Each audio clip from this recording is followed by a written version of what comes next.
Olá! Vamos a mais um Santo do Dia. Hoje, dia 4 de novembro, nós vamos conhecer a história de um grande homem, São Carlos Borromeu. Realmente, um grande santo. Um santo maravilhoso que teve uma história muito bonita. Vamos conhecer essa história? Carlos Borromeu nasceu numa família rica, riquíssima. O pai dele era milionário. Já naquela época, um grande conde. O pai dele era de uma família muito tradicional e a sua mãe também de uma família muito influente dentro da igreja. Carlos foi o segundo filho. Como era de praxe naquela época, costume, hábito naquela região, as pessoas, quando tinham um primeiro filho, homem, então ele era tido como herdeiro das atividades da família. E quando tinha um segundo, terceiro filho, a família escolhia um deles para ser da igreja.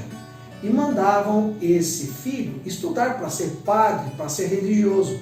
Acontece que muitas vezes esse jovem não tinha vocação, mas era forçado pela família para ser clérigo. Não foi o caso do nosso querido Carlos. O Carlos tinha de fato uma vocação muito bonita. E ele era um homem muito inteligente. Um jovem inteligente e um homem inteligente.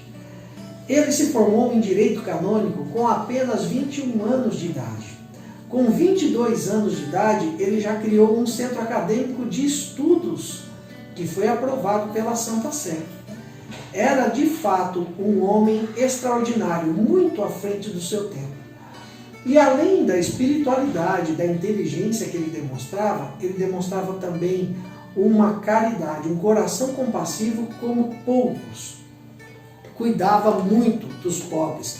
E a ele muito importava as pessoas, que muitas vezes esses ricos ou pessoas de alta estirpe, por assim dizer, não se importavam muito. Não era o caso de Carlos. Carlos dedicava muito tempo da sua vida para cuidar dos pobres. Mas o Carlos tinha uma espiritualidade muito elevada. E ele percebeu que ele não queria conviver no meio do clero, porque ele percebia que muitos clérigos, muitos padres, muitos bispos, não estavam naquela época, de fato, muito interessados com a religiosidade, estavam mais interessados com as coisas do mundo, com o poder. De fato, a igreja passou por um período bastante difícil, mas olha que interessante, foi justamente nesse período em que grandes santos vieram ao mundo dar o seu exemplo e realmente tirar a igreja desse período difícil. Assim foi com Carlos. Com apenas 24 anos de idade, ele que era sobrinho do Papa Pio IV. Olha só, de uma família importante, de pai e mãe, e sobrinho do Papa, que estava na época no governo. Ele, com apenas 24 anos de idade, foi ordenado sacerdote e logo em seguida sagrado bispo. Naquela época, quando a pessoa era ordenada, hoje nós dizemos ordenado bispo, naquela época era dito sagrado bispo. Ele foi sagrado bispo de Milão, uma das dioceses mais importantes de toda a Europa. Ele foi logo de início um arcebispo de Milão. Mas com pouco tempo de governo à frente da igreja de Milão, ele percebeu que não era aquilo que ele queria. Ele queria era uma vida eremitéria, uma vida monástica, uma vida afastada das coisas do mundo. Mas ele tinha um grande amigo, Dom Bartolomeu, que na época era arcebispo de Braga. E Dom Bartolomeu o aconselhou, falou: meu amigo Carlos, você que é um homem de uma virtude tão grande, no momento em que a igreja tem tão poucos exemplos como o seu, seria muito importante que você continuasse à frente da igreja de Milão, da diocese de Milão, para que o seu exemplo pudesse mudar os corações das pessoas ao redor de você. Você levando uma vida simples, humilde, pobre e de fato cheio de virtudes, você vai arrastar e converter os corações de muitas pessoas. Carlos percebeu nesse conselho do seu amigo, de fato, um chamado de Deus, a vontade de Deus. E de fato assumiu com pulso firme o bispado, o episcopado de Milão. E ele foi bastante importante no Concílio de Trento, do qual participou. E ele aplicou as reformas sugeridas pelo concílio em toda a sua diocese. Por ele querer uma vida tão austera, tão simples, ele exigia que isso também acontecesse com os clérigos que estavam debaixo do seu governo. E isso fez com que muitos padres, muitos religiosos começassem a ter conflito, a não gostar do que Carlos Borromeu pregava ou pedia. Olha, chegou ao ponto dele sofrer um atentado. Enquanto ele estava rezando na capela da sua igreja, da sua catedral, tentaram matá-lo, mas graças a Deus não conseguiram. E mesmo assim, Carlos perdoou aquele homem que fez tão maligno intento. Assim, Carlos Borromeu seguiu numa vida incansável, de muita dedicação ao trabalho, principalmente no atendimento aos pobres e aos enfermos, e também de muita oração. Mas eis que de repente chega à Europa a peste negra. Muitos padres da sua diocese morreram atendendo os doentes, os contaminados. E o próprio Carlos não se preocupava com nada, ele ia aonde precisava. Na época, o Carlos era Dom Carlos, porque era o arcebispo de Milão. Ele ia aonde precisassem dele, levar os sacramentos, levar consolo, atender as pessoas, principalmente as pessoas mais carentes. E assim aconteceu de que Carlos adquiriu a febre. Mas a febre da peste negra não o matou logo no início. Ele ficou apenas um pouco mais fraco, não conseguiu trabalhar, mas como ele trabalhava com tanta intensidade, e com o passar de poucos anos, de fato, ele agravou na doença e acabou morrendo.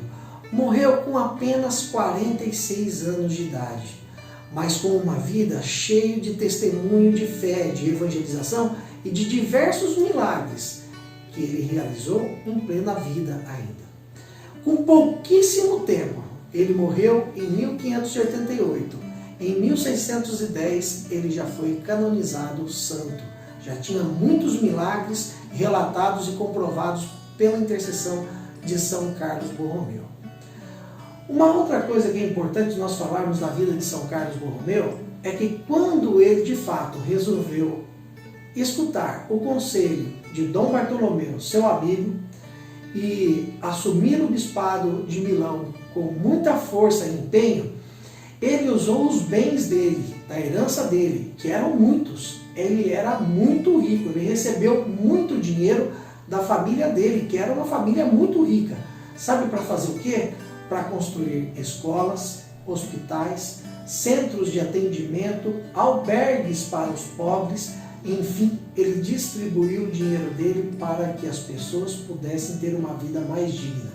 Esse é um verdadeiro exemplo de um homem de Deus, que mesmo sendo rico, se fez pobre por Jesus.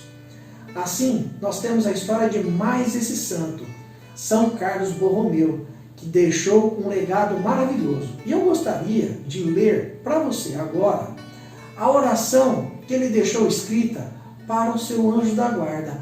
Algo bastante curioso, que nenhum outro santo havia escrito ou deixou escrito algo desse jeito.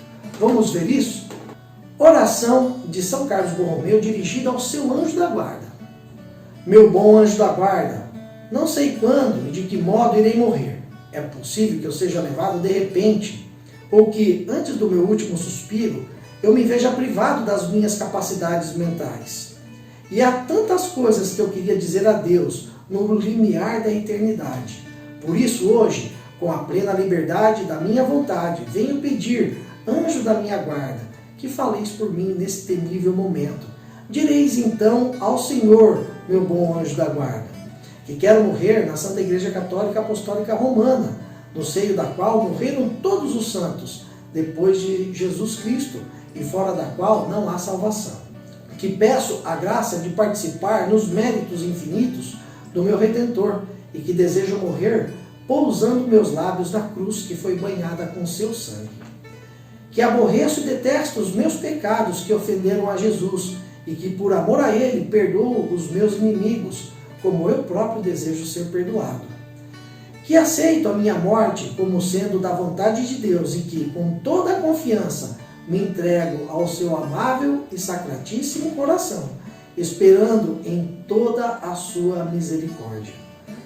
Que no meu inexprimível desejo de ir para o céu, me disponho a sofrer tudo quanto a sua soberana justiça haja por bem infligir-me. Não recuseis, ó anjo da minha guarda, ser o meu intérprete junto de Deus e expor diante dele que estes são os meus sentimentos e a minha vontade. Amém. Assim, conhecemos esse santo maravilhoso, um grande homem que de fato mostrou para todos ao seu redor como é a vida de alguém que se abre à vontade de Deus e deixa que o Espírito Santo guie a sua vida. Sede santos, como eu sou santo, assim diz o Senhor. Amanhã teremos mais um santo do dia, mas se você gostou desse vídeo, dê o seu joinha, inscreva-se no canal e ative o sininho para que você possa receber mais vídeos feitos aqui pela Rádio Desterro FM. Santo do Dia, uma produção Desterro FM.